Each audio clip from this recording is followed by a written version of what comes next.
Hey everybody, quick review on the VEVOR bandsaw. Cost me $150 out the door, tax, shipping, everything out of Amazon. Quickly, we're not going to make this a long drawn out one. Cuts great with the 14 teeth per inch. I'm also using a 24 tooth per inch, which makes a finer cut, a little bit easier cut. This is sort of aggressive, but it works great. A couple things I've done. I had to router out of the plastic right here. It was getting close to certain 45s I was doing.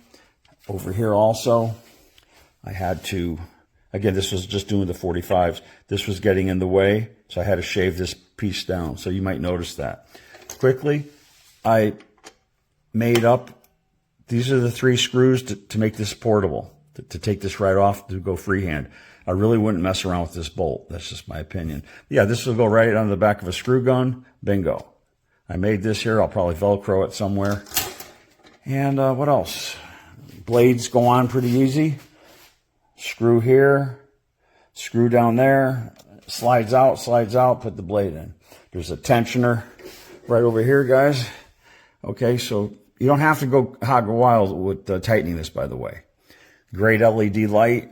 So far, so good. Real happy with it. Did arrive with a broken leg right here, which I emailed them. Hopefully, they'll take care of me on that. Overall, great. For $150, man, you can't beat that with a stick. Over and out.